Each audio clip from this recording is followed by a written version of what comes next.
Oke, sahabat M People, kembali lagi bersama saya Bala Dewa Setlik dalam acara MP Talks. Jadi hari ini saya kedatangan bintang tamu yang sangat luar biasa, yang mengetahui terkait dunia politik. Apalagi beliau ini salah satu tokoh muda yang memang sangat potensial, yang memang cukup luar biasa di Sulawesi Utara untuk dunia politik. Beliau adalah Boy Ricard Paparang. Selamat pagi, Bung Selamat Boy. pagi, Bung Ewa. Jadi M People perlu diketahui beliau ini adalah sekretaris IP Sulawesi Utara ya? Ya, Sulawesi Utara. Organisasi ini bukan organisasi kaleng-kaleng M People. Jadi perlu M People ketahui sedikit bahwa IP ini adalah organisasi yang diketuai oleh Stephen Kando yang juga wakil gubernur Sulawesi Utara. Bahkan isi organisasi ini, Bang Boy, saya lihat ini banyak akademisi. Ya, IP sendiri adalah organisasi profesi ilmuwan politik yang di dalamnya berbagai macam latar belakang pekerjaan, apakah itu eksekutif pemerintahan, ada juga legislatif, bahkan para ilmuwan, profesor dan doktor politik juga tergabung di dalam organisasi kami. Penyelenggara pemilu juga ada. Jadi memang M People organisasi ini memang organisasi yang sangat politik, ya, yang sangat matang dalam dunia politik. Kali ini Bung Boy, topik podcast kita kali ini yaitu peran kaum muda di kancah politik 2024. Ini sudah mendekati nih Bung Boy. Berbagai macam figur politik ini udah mulai ambil ancang-ancang ini, udah mulai turunkan jangkar ini Bung Boy. Betul. Jadi Bung Boy, untuk anak muda, Bung Boy sendiri kan juga termasuk figur anak muda baru 28 tahun. 28 tahun tapi sudah mampu menduduki dan dipercaya sebagai sekretaris di IP Sulawesi Utara. Jadi ini memang spesial diundang oleh MP Talks untuk berbicara sedikit terkait peran anak muda di kancah politik 2024. Kalau menurut Bung Boy sedikit ini Bung Boy pengantar, anak muda ini berpotensi nggak untuk turun dalam kontestasi di pemilu 2024 ini nanti? Ya, kalau menurut saya secara kuantitatif dan kualitatif sangat-sangat berpotensi. Karena undang-undang pemilu maupun pilkada bagi kita memberikan ruang seluas-luasnya bagi kelompok generasi muda dengan adanya aturan bahwa mencalonkan diri itu di di DPRD kabupaten kota itu usia 23 tahun sudah bisa. Sedangkan kepala daerah dan wakil kepala daerah tingkat kabupaten kota itu 25 tahun. Dan untuk untuk gubernur dan wakil gubernur dia berusia 30 tahun. Jadi secara regulasi kita sangat diizinkan untuk terjun ke situ. Nah, pertama saya mau mengantar dengan partisipasi politik. Partisipasi politik ini bagi kita, sebagian kita melihat bahwa partisipasi politik itu anak muda cuma sebagai objek. Ketika ada kampanye ya diajak, karena generasi anak muda ini yang kita kenalkan saat ini generasi milenial dan juga Gen Z. Nah, dua kelompok usia ini dari tahun 90 sampai 2012 ini, itu jumlahnya saat ini secara keseluruhan di Indonesia mencapai 30-40%. Nah, ketika kita berbicara partisipasi politik kita kadangkala sering salah kaprah. Partisipasi politik hanya ketika dianggap jumlah suara yang memberikan partisipasi politik itu misalnya 80% pada pilkada lalu di Sulawesi Utara. Padahal tidak sesempit itu partisipasi politik. Partisipasi politik diantaranya selain voting atau memberikan hak suara, kita membangun komunikasi dengan kelompok kepentingan. Kita membangun komitmen, kita berkampanye, kita bahkan mencalonkan diri, itu bagian dari partisipasi politik. Nah, secara kualitas anak-anak muda pada saat ini tidak kalah tentunya dengan anak-anak muda masa lampau. Indonesia kan merdeka, Bung, digerakkan oleh anak-anak muda yang memaksa Bung Karno untuk segera memerdekakan atau memproklamasikan Indonesia. Itu anak-anak muda. Peristiwa Malari, peristiwa 1998 juga kelompok anak muda ini yang turut menggerakkan ini. Mengapa tidak ketika saat ini di era demokrasi yang membuka peluang seluas-luasnya bagi kita, mengapa tidak kita turun ke gelanggang politik tersebut, berpartisipasi, bukan hanya memberikan suara, tapi turut mencalonkan diri di ranah politik praktis. Nah, Bung Boy, sedikit pengantar yang luar biasa tadi menceritakan bahwa peran-peran anak muda Iya. untuk Indonesia dan juga partisipasi politik. Nah, kalau untuk menurut Bung Boy ini, kualitas dari anak muda kita di Sulawesi Utara ini khususnya, apakah memang sudah layak untuk diterima masyarakat untuk ikut berpartisipasi politik? Kualitasnya apakah memang sudah bagus atau gimana ini? Saya melihat memang sangat-sangat layak karena ada perbedaan paradigma. Ketika yang lalu-lalu misalnya anak-anak muda hanya dijadikan sebagai bumper katakanlah, dia hanya jadi pelontar nanti penggerakan milenial. Kan kemarin kita lihat peristiwa politik di 2019 itu orang yang di atas 70 tahun bahkan menggunakan sepatu sneakers supaya kelihatan mudanya, ya. Nah, mengapa tidak kita mendorong sekarang banyak anak-anak muda, tokoh-tokoh potensial yang ada. Kita melihat di Sulawesi Utara diantaranya saya melihat Bung Rio Dondokambe dengan prestasi-prestasi beliau. Ya, mengapa tidak kita dorong untuk menduduki posisi-posisi strategis, toh sudah membuktikan diri anak-anak muda ini mampu di berbagai kancah daerah maupun nasional. Ini kan menjadi banyak ketakutan, Bung Boy. Namanya berbicara politik, ikut terjun dalam dunia politik, tetap ada istilah yang namanya kos politik, biaya politik. Terkadang anak muda juga kan ketakutan untuk hal seperti itu. Nah, menurut Bung Boy, pengaruh enggak kos politik ini atau memang kualitasnya yang memang harus diunggulkan terlebih dahulu, Bung Boy? Begini, kita melihat kos politik yang sangat besar keluar ketika Pilkada 2020 dan 2019. Indikator dia keluar besar anggaran itu karena paling banyak di promosi diri. Bagaimana mengajak masyarakat memilih yang bersangkutan, karena mungkin tidak memiliki latar belakang berorganisasi, tidak memiliki latar belakang bermasyarakat dengan baik, dia langsung terjun ke politik. Nah, saya mengajak anak muda ketika kita memiliki mimpi, memiliki asa untuk turun ke politik, ya mari kita menanam dari jauh-jauh hari. Ya kan? Dari misalnya saya memiliki target 2029. Apa yang kita buat? Kita yang tadi partisipasi politik, kita membangun komunikasi dengan kelompok kepentingan, kita membentuk organisasi, kita bersosialisasi dengan masyarakat. Hal itu akan menekan seluas-luasnya kos politik untuk turun. Karena sejauh pandangan saya melihat yang turun dengan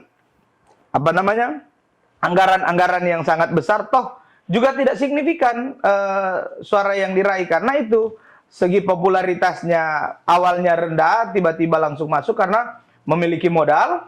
Nah, mengandalkan itu. Sementara di politik tidak hanya berbicara semata-mata soal kos, di sana berbicara tentang bagaimana elektabilitas ini tercipta, ya kan? Masyarakat menaruh simpati kepada seseorang itu dengan latar belakangnya dia.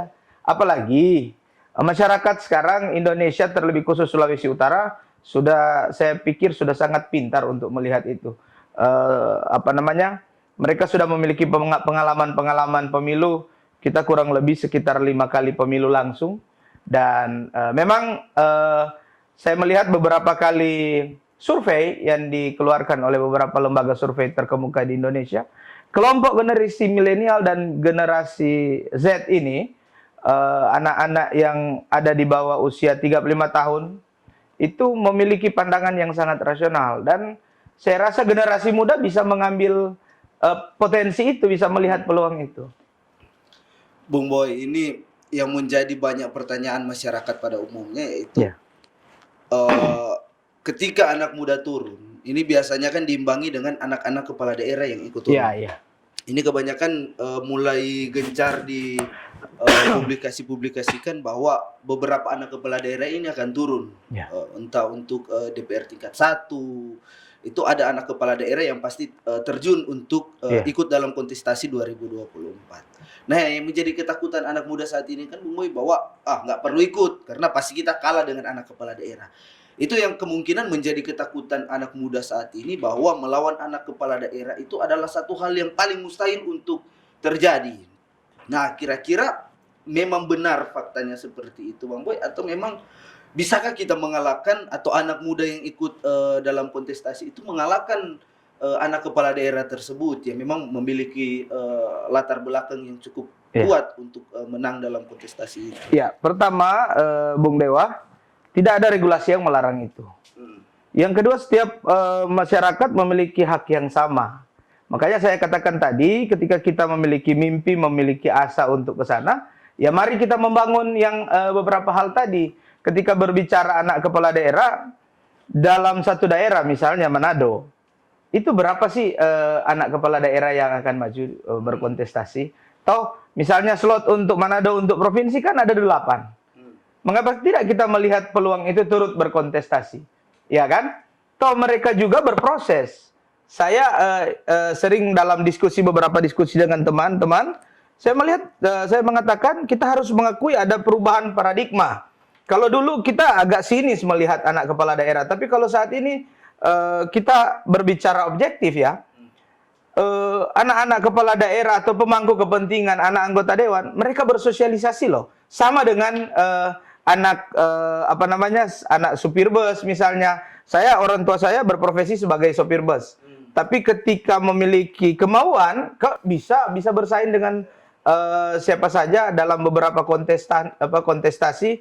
Kita berdua dulu kan kemarin di kampus aktif bersama-sama di organisasi, toh tidak memiliki latar belakang apa-apa, ya kan?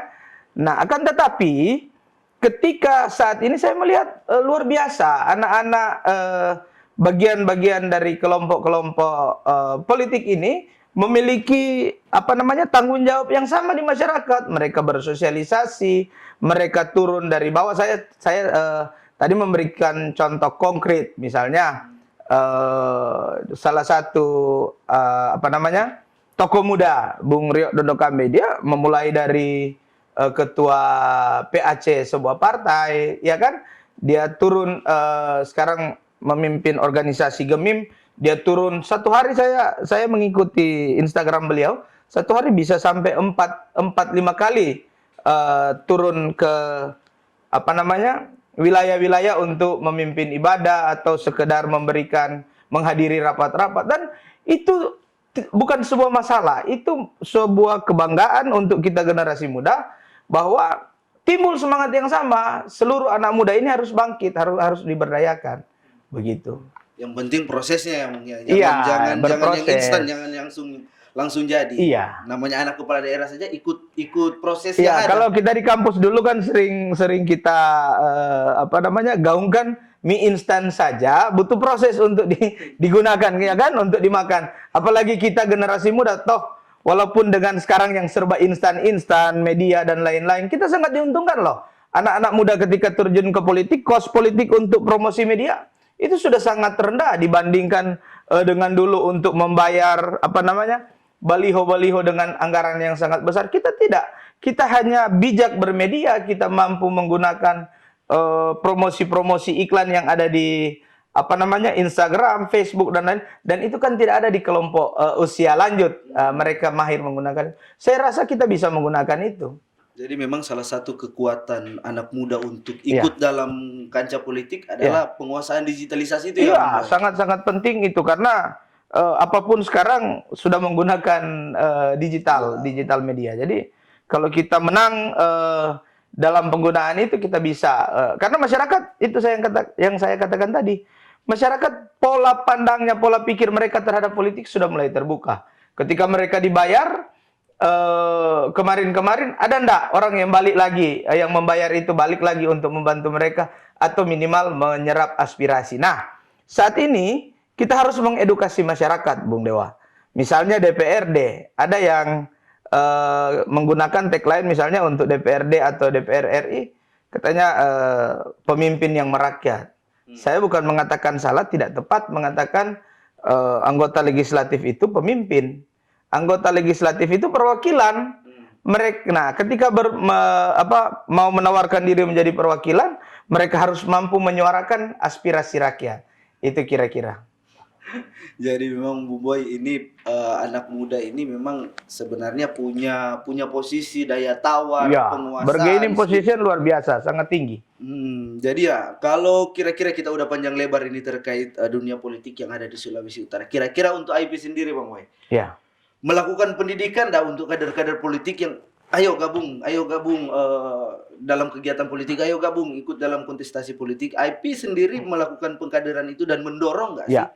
Di bawah kepemimpinan Pak Dr. Ando Stephen O.E. Kando, sejak 2017 beliau memimpin, masih dari IP Manado sampai IP Provinsi Sulawesi Utara. Saya kemarin kan kepala sekretariat. Pak Dr. Ando Stephen Kando itu selalu menekankan pendidikan politik bagi generasi muda. Makanya kita ketahui bersama di sekretariat IP kita menyediakan seluas-luasnya akses untuk anak muda berdialektika, untuk anak muda berdiskusi di situ. Ya kan? Bahkan Dr. Anda Stephen O.E. Kando mengatakan ini kampus. Sekretariat IP ini bukan semata-mata sekretariat, ini kampus. Makanya di sana kami mencoba untuk ada transfer of knowledge. Di sana kita mengundang tokoh-tokoh berpengalaman dari IP itu untuk hadir di sana memberikan edukasi atau bahkan mentraining generasi muda yang mahasiswa yang semester 6-7 calon anggota IP ini. Kan IP anggotanya harus sarjana dong. Ya. Nah, kita mentraining anak-anak muda ini, mahasiswa-mahasiswa ini untuk nanti mereka siap kerja baik dalam dunia birokrasi ataupun dunia politik. Karena saat ini kita membutuhkan yang paling utama keteladanan, Bung Ewa. Ketika kita berbicara tanpa memberikan keteladanan atau memberikan contoh secara langsung itu sangat sulit. Karena di era sekarang semua serba tadi kita katakan praktis dan instan, kita harus memberikan contoh ke mereka seperti apa kita berperilaku dalam politik, kiat-kiat apa sih yang bisa mendorong kita untuk tampil, untuk kita maju, ya kan? Seperti itu, Bung Ewa. Jadi memang IP juga menyediakan fasilitas, menyediakan tempat Sekretariat untuk IP. Ya. anak muda bisa ikut dalam kegiatan. Kita sudah seperti asrama di Sekretariat IP, Bung Ewa. Pak Wakil Gubernur yang notabene adalah Ketua IP sangat mensupport. Bahkan beliau dengan rutin itu datang mengunjungi Sekretariat IP. Setiap ada kegiatan, selama beliau tidak berhalangan, pasti beliau hadir untuk. Karena semangat untuk terus, bahkan beliau sering mengatakan kita harus berkolaborasi. Politik bukan sebuah kontestasi lagi, bukan sebuah pertarungan atau bahkan fitnah dan lain-lain. Di sana kita berkolaborasi. Nah, kita jangan mendudukan misalnya generasi muda itu sendiri, tidak. Kita sebuah rantai yang berkesinambungan, generasi ke generasi meneruskan perjuangan dan cita-cita para pendiri bangsa, begitu, Bung Dewa. Jadi M-People, anak-anak muda, kaum muda yang ingin ikut dalam kegiatan politik di 2024 atau yang ingin masuk mencoba-coba bagaimana itu politik, bisa ke sekretariat IP ternyata. Karena di IP itu ya memang yang saya tahu sebelum-sebelumnya bahwa pembicaraan politik itu merupakan kopi yang rutin untuk anggota IP. Bukan sebuah hal yang lazim. Jadi memang IP ini menyediakan fasilitas. Kira-kira ada program khusus nggak IP untuk 2023 ini, Bang? Untuk 2023 kami IP Sulawesi Utara membuat program dari minggu depan kita akan segera luncurkan, namanya Ngopi Apek, ngobrol pemilu akhir pekan. Jadi setiap Sabtu kita akan membuat obrolan pemilu, bisa disaksikan juga langsung ataupun via YouTube dan Facebook juga Asosiasi Ilmu Politik Indonesia Sulawesi Utara, dengan motivasi utamanya adalah melakukan pendidikan politik. Itu seperti yang sudah diperintahkan oleh Pak Ketua, bahwa IP ini sebesar-besarnya digunakan untuk pendidikan politik warga Sulawesi Utara, agar kita di Sulawesi Utara memiliki kualitas berpolitik dan pemilu yang baik, yang bisa menciptakan dan melahirkan kader-kader pemimpin di kemudian hari. Oke, Bung Boy. Jadi memang sebelum kita tutup podcast ini, mungkin Oke. ada kiat khusus nggak, Bu, dari Bung Boy kepada M-People? Ada kiat khusus nggak untuk anak-anak muda yang Ya. ingin terjun di 2024? Mungkin ke Oke. teman-teman M-People. Bung Boy. Untuk generasi muda Sulawesi Utara, saya mengajak kepada teman-teman untuk kita mempersiapkan diri. Karena di era yang berkemajuan sangat pesat saat ini, kalau kita tidak mempersiapkan diri, kita akan tertinggal. Nah, untuk politik sendiri, ayo kita turun, kita benahi bersama politik di Sulawesi Utara, kita perkuat bersama posisi kita sebagai generasi muda, yang tentunya kita sangat berkepentingan. Siapapun yang akan duduk nanti di 2024, itu adalah orang-orang yang mempersiapkan konstruksi pembangunan sumber daya manusia di Sulawesi Utara, yang nantinya kita dan generasi yang akan datang akan menikmati itu. Begitu, Bung Dewa. Memang luar biasa bintang tamu kita, bintang Ya. tamu MP Talk kali ini, Bung Boy Richard Paparang. Terima kasih Bung telah Terima hadir kasih, ke Bung Dewa. podcast Ya. MP Talks kali ini. Mungkin berikut punya ada waktu lagi untuk kita berbincang-bincang Iya, dengan topik hangat siap. yang lainnya. Siap, Bung Oke, Dewa. people, Ya, terima makasih. kasih dan sampai jumpa. Sampai jumpa. Terima kasih.